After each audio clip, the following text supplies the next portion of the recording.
ನೋಡಿ ಸರ್, ಇದು ನಾನು ನನ್ನ ಹೆಂಡತಿ ಜೊತೆಯಾಗಿ ತೆಗೆಸ್ಕೊಂಡಿರೋ ಫೋಟೋಗಳು.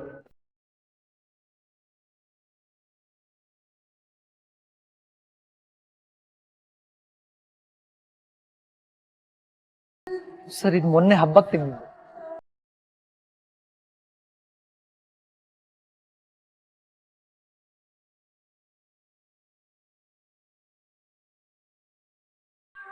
ನಿಮ್ಮಿಬ್ರು ಮಧ್ಯೆ ರೀಸೆಂಟಾಗಿ ಈ ಜಗಳ ಮನಸ್ತಾಪ ಆ ಥರದ್ದೇನಾದ್ರು?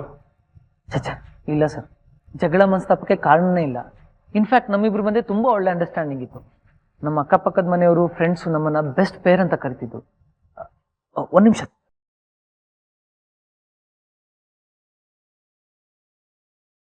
ಇನ್ಸ್ಪೆಕ್ಟ್ರೆ, ನನ್ನ ಮಗಳನ್ನ ಆದಷ್ಟು ಬೇಗ ಹುಡುಕಿಸ್ಕೊಡಿ.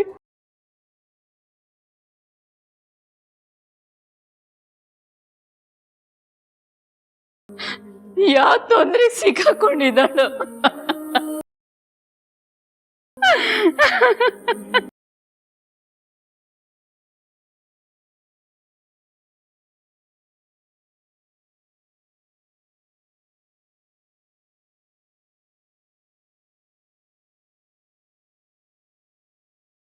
ಇದು ಶಿವಾನಿ ಮೊಬೈಲ್ ಮತ್ತು ಡೈರಿ ಸರ್. ಅವಳು ಕವಯಿತ್ರಿ ಸರ್. ತುಂಬಾ ಚೆನ್ನಾಗಿ ಕವಿತೆ ಬರೀತಿದ್ಲು. ಇತ್ತೀಚೆಗೆ ಸೋಷಿಯಲ್ ಮೀಡಿಯಾದಲ್ಲೂ ತುಂಬಾ ಹೆಸರು ಮಾಡಿದ್ಲು. ನಾನು ಬೇಜಾರಾದಾಗೆಲ್ಲ ಕವನ ಹೇಳಿ ನನ್ನ ಮನ್ಸು ಸರಿ ಮಾಡ್ತಾ ಇದ್ಲು. ಸಡನ್ ಆಗಿ ನಾನು ಯಾಕೆ ಹೀಗೆ ಬಿಟ್ಟೋದ್ಲು ಅಂತ ಗೊತ್ತಾಗ್ತಿಲ್ಲ. ಅವಳು ಎಲ್ಲಿ ಹೋದ್ಲು, ಏನಾದ್ಲು ಅಂತ ಒಂದು ಸುಳಿವು ಇಲ್ಲ.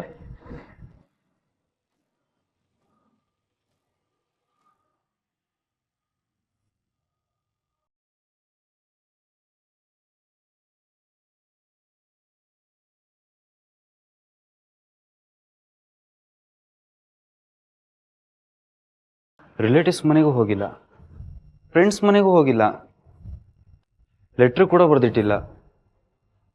ಒಂದು ಸುಳಿವು ಕೊಡದೆ ಎಲ್ಲಿ ಹೋಗಿರ್ಬೋದು?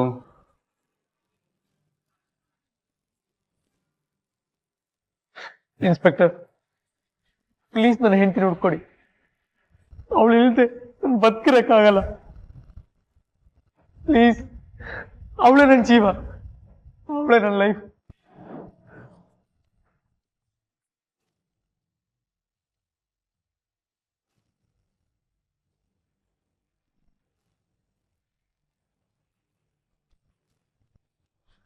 Calm down mister Subhash. ನೀವು ಕೊಟ್ಟ ಇನ್ಫಾರ್ಮೇಶನ್ ಇಟ್ಕೊಂಡು ಆದಷ್ಟು ಬೇಗ ಶಿವಾನಿನ ಹುಡುಕ್ತೀವಿ. ಆದರೆ ಕಂಪ್ಲೀಟ್ ನಿಮ್ಮ ಕೋಆಪರೇಷನ್ ಬೇಕು. ಶಿವಾನಿ ಸಿಕ್ಕಿದ್ರೆ ಸಾಕು ಸರ್. ನೀವೇನು ಹೇಳಿದ್ರು ಮಾಡಕ್ಕೆ ರೆಡಿ ಇದ್ದೀನಿ. That's good. ಒಂದ್ ನಿಮಿಷ ಸರ್, ಕಾಫಿ ಮಾಡ್ಕೊಂಬರ್ತೇನೆ. ಅಮ್ಮ, ನಾನೇ ಮಾಡ್ಕೊಡ್ತೀನಿ. ಸುಮ್ಮನೆ ನಿಂಗೆ ಒಂದು ನಿಮಿಷ ಸರ್.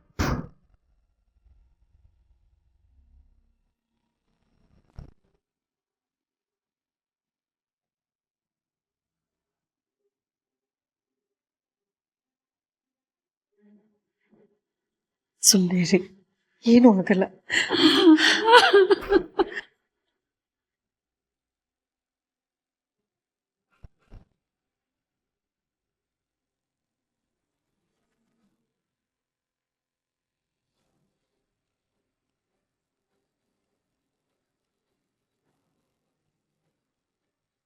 ಏನಾದರೂ ಕ್ಲೂ ಸಿಕ್ತಾ?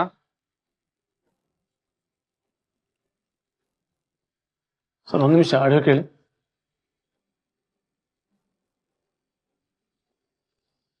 ನೀನು ನನ್ನ ತೋಳಲ್ಲಿರುವ ಪ್ರತಿ ಕ್ಷಣವು ನಾನು ನನ್ನನ್ನೇ ಮರ್ತೋಗ್ತೀನಿ. ನೀನು ನನ್ನ ಯಾವುದೋ ಲೋಕ ಕರ್ಕೊಂಡೋದಾಗ ಅನ್ಸುತ್ತೆ. ಎಷ್ಟು ದಿನ ಆಯ್ತು ನೀವು ಸಿಕ್ಕಿ. ನನ್ ಮನ್ಸು ನಿಮ್ ತೋಳ್ ಬಂಧನಕ್ಕೆ ಹಾತೊರಿತಾ ಇದೆ. ಶಿವಾನಿ ಯಾರ ಜೊತೆ ಮಾತಾಡ್ತಿದ್ದಾಳೆ? ಒಂದು ನಿಮಿಷ ಸರ್.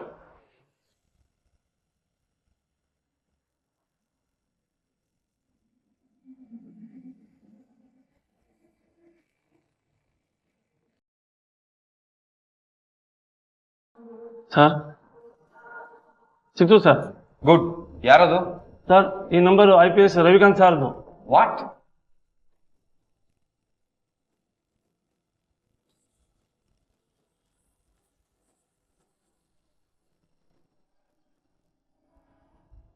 ಸುಘೋಷ್ ಒಬ್ಬ ಸಾಫ್ಟ್ವೇರ್ ಎಂಪ್ಲಾಯಿ, ತುಂಬಾ ಡೀಸೆಂಟ್ ಮನುಷ್ಯ. ತಾನಾಯ್ತು ತನ್ನ ಕೆಲಸ ಆಯ್ತು ಅಂತ ಇದ್ದು ಮನುಷ್ಯ. ತನ್ನ ಪತ್ನಿ ಶಿವಾನಿ ಅಂದ್ರೆ ಪಂಚಪ್ರಾಣ. ಮದುವೆ ಆದಾಗ್ಲಿಂದಾನು ಇವರಿಬ್ಬರದು ಅನ್ಯೋನ್ಯ ದಾಂಪತ್ಯ. ಕವಿಯತ್ರಿ ಶಿವಾನಿ ತನ್ನ ಗಂಡನ್ನ ತುಂಬಾ ಪ್ರೀತಿಸ್ತಾ ಇದ್ಲು. ಆಗಾಗ ಕವನಗಳನ್ನ ಹೇಳಿ ತನ್ನ ಗಂಡನ್ನ ಖುಷಿನೂ ಪಡಿಸ್ತಾ ಇದ್ಲು. ನೋಡೋರ್ ಕಣ್ಣಿಗೆ ಒಳ್ಳೆ ಜೋಡಿ ಅನಿಸ್ಕೊಂಡಿದ್ದ ಇವ್ರ ಜೀವನ ಸುಖವಾಗಿತ್ತು. ಯಾರ್ ಕಣ್ಣಿನ ದೃಷ್ಟಿ ತಾಕ್ತೋ ಅನ್ನೋ ತರ ಶಿವಾನಿ ಇದ್ದಕ್ಕಿದ್ದಂತೆ ಒಂದಿನ ನಾಪತ್ತೆ ಆಗ್ತಾಳೆ. ಎಲ್ಲಾ ಕಡೆ ಶಿವಾನಿನ ಹುಡುಕಿ ಸಿಗದೆ ಇದ್ದಾಗ ಕಂಗಾಲಾದ ಸುಘೋಷ್ ಪೊಲೀಸ್ ಕಂಪ್ಲೇಂಟ್ ಕೊಡ್ತಾನೆ. ಪೊಲೀಸ್ ಇನ್ವೆಸ್ಟಿಗೇಷನ್ ಇಂದ ತಿಳಿದು ಬಂದ ವಿಚಾರ ಎಲ್ಲರನ್ನ ಬೆಚ್ಚಿ ಬೀಳಿಸುತ್ತೆ. ಅದು ರವಿಕಾಂತ್ ಮತ್ತೆ ಶಿವಾನಿ ಮಧ್ಯೆ ಇದ್ದ ಗುಟ್ಟಿನ ಸಂಬಂಧ. ಯಾವುದು ನಿಜ, ಯಾವುದು ಸುಳ್ಳು, ಮುಂದೇನಾಯ್ತು ಅನ್ನೋದನ್ನ ನೀವೇ ನೋಡಿ.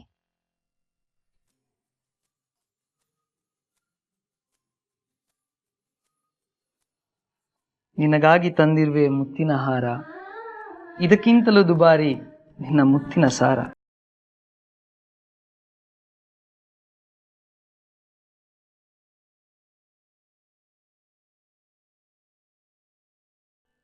Happy birthday Shivani. ಈ ಮುತ್ತಿನ ಹಾರ ನಿನ್ ಕೊರಳಿಗೆ ಬಂದ್ಮೇಲೆ ಇದಕ್ಕೊಂದು ಮೆರಗ್ ಬಂತು.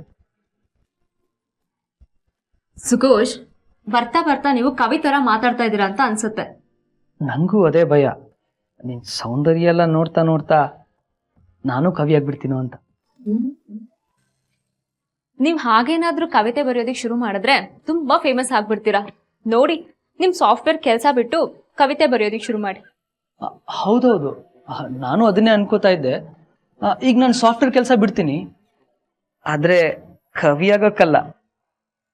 ಮತ್ತೆ ಮತ್ತೆ ಮತ್ತೆ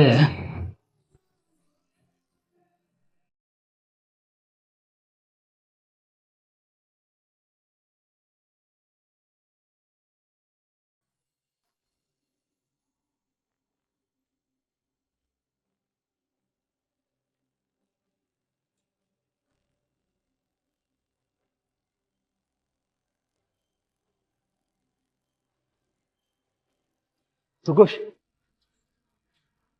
ಇನ್ಸ್ಪೆಕ್ಟರ್, ಶಿವಾನಿ ಸಿಕ್ಕಿಲ್ಲ? ಸಿಗ್ತಾಳೆ, ಡೋಂಟ್ ವರಿ. ಅವಳು ಎಲ್ಲಿದ್ದಾನೆ ಅಂತ ಏನಾದ್ರು ಗೊತ್ತಾಯ್ತಾ? ಏನಾದ್ರೂ ಕ್ಲೂ ಸಿಕ್ಕಿದ್ಯಾ? ಪ್ಲೀಸ್ ಹೇಳಿ ಸರ್. ನಾವು ಅದೇ ಪ್ರಯತ್ನದಲ್ಲಿದ್ದೀವಿ. ನಾನು ಕೇಳೋ ಕೆಲವು ಪ್ರಶ್ನೆಗಳಿಗೆ ನೀವು ಉತ್ತರ ಕೊಡಬೇಕು. ನಿಮ್ಮ ಹೆಂಡತಿಗೆ ಯಾರ ಜೊತೆಲಾದ್ರೂ ಎಕ್ಸ್ಟರ್ನಲ್ ಅಫೇರ್ ಇತ್ತಾ? ಇಲ್ಲ, ಆ ಥರದ್ದು ಯಾವುದೂ ಇಲ್ಲ. ಈ ಪ್ರೀತಿ, ಪ್ರೇಮ ಅಥವಾ ಅತಿಯಾದ ಸ್ನೇಹ ಈ ಥರದ್ದೇನಾದ್ರೂ ನೋಟಿಸ್ ಮಾಡಿದ್ದೀರಾ? ಇಲ್ಲ ಇನ್ಸ್ಪೆಕ್ಟರ್, ಆ ಥರದ್ದು ಯಾವುದು ನೋಟಿಸ್ ಮಾಡಿಲ್ಲ. ಫಸ್ಟ್ ಆಫ್ ಆಲ್ ಶಿವಾನಿ ಆ ಥರದವಳಲ್ಲ. ನೋಡಿ, ಶಿವಾನಿ ಫೋನ್ ಡೀಟೇಲ್ಸ್ ಚೆಕ್ ಮಾಡಿದ್ದೀವಿ. ಅವಳ ಫೋನ್ ಕಾಲ್ ಕೂಡ ಟ್ರಾಪ್ ಮಾಡಿದ್ದೀವಿ. ಇದರಿಂದ ನಮಗೆ ಗೊತ್ತಾಗಿದ್ದೇನೆಂದ್ರೆ ಶಿವಾನಿಗೆ ಬೇರೆಯವ್ರ ಜೊತೆ ಅಫೇರ್ ಇತ್ತು.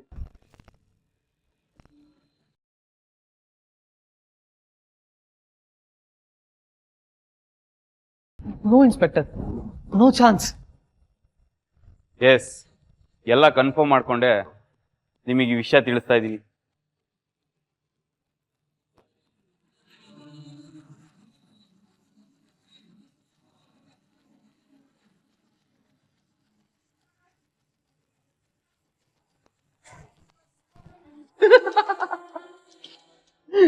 Good good Jogi. ಏಯ್ ಸರಿ, ನಾನು ಸ್ವಲ್ಪ ಕೆಲಸ ಇದೆ, ಆಮೇಲೆ ಕಾಲ್ ಮಾಡಿ.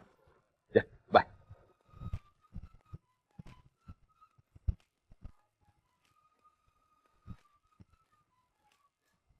Ravikant, you are under arrest.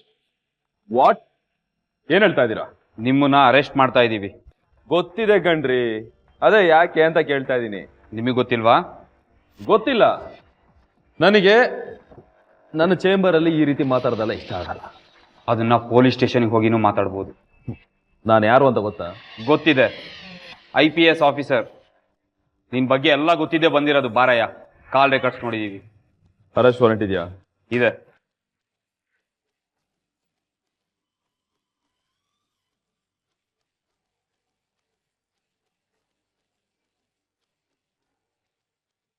Okay, ನಾನು ನನ್ನ lawyer phone. Sir please inspector, ಇದ್ರ ಪರಿಣಾಮ ಸರಿ ಇರಲ್ಲ ಹೇಳ್ತಾ ಇದ್ದೀನಿ. ಬಿಡಿ,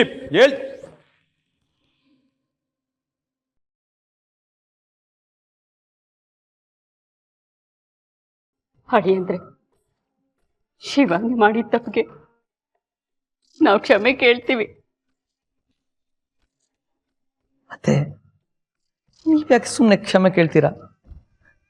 ಏನೋ ತಪ್ಪಾಗಿದೆ, ಅದೇನಂತ ಗೊತ್ತಾಗ್ಬೇಕು. ಹಾಗಲ್ಲಪ್ಪ, ಈ ವಿಷಯ ಹೊರಗಡೆ ಗೊತ್ತಾದ್ರೆ ನಮ್ಮ ಮರ್ಯಾದೆ ಹೋಗುತ್ತೆ. ಮರ್ಯಾದೆ ಇರೋರ್ಗೆ ಮಾತ್ರ ಮಾನ ಮರ್ಯಾದೆ ಹೋಗೋದು, ಇಲ್ದೇ ಇರೋರ್ಗೆ ಎಲ್ಲಿ ಹೋಗುತ್ತೆ? ಅಮ್ಮ ಸುಮ್ಮನಿರಮ್ಮ. ಅವಳು ಮಾಡಿರೋ ತಪ್ಪಿಗೆ ಇವ್ರನ್ನ ಯಾಕಂತೀಯ? ನೀನು ಹೀಗೆ ಸೆಂಟಿಮೆಂಟ್ ಆಗಿರೋದ್ರಿಂದನೇ ಇಷ್ಟೆಲ್ಲ ಆಗಿರೋದು. ಅಪ್ಪ ಅಮ್ಮನ್ ಸುಮ್ಮನಿರಕ್ಕೆ ಹೇಳು, ಅವ್ರಿಗೂ ನೋವಾಗಿದೆ, ಅರ್ಥ ಮಾಡ್ಕೊಳ್ಳಿ. ನೋಡಿ, ಅವಳು ಹೀಗೆ ಮಾಡ್ತಾಳೆ ಅಂತ ನಮ್ಗಾದ್ರೂ ಏನು ಗೊತ್ತಿರುತ್ತೆ ಹೇಳಿ? ನೂಲಂತೆ ಸೀರೆ ಅಂತಾರಲ್ಲ ಹಾಗೆ. ಅಯ್ಯೋ, ಹಾಗನ್ಬೇಡಿ.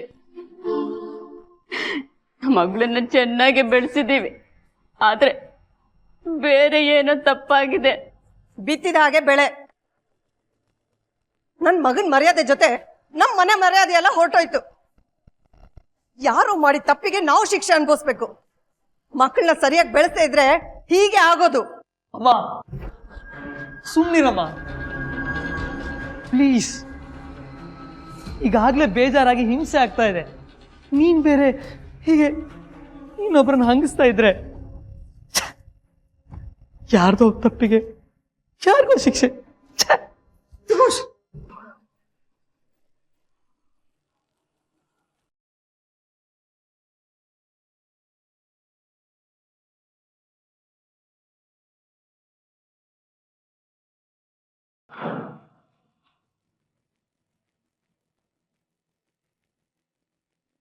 ಹೇಳು, ಶಿವಾನಿನ ಯಾಕೆ ಕೊಲೆ ಮಾಡಿದೆ?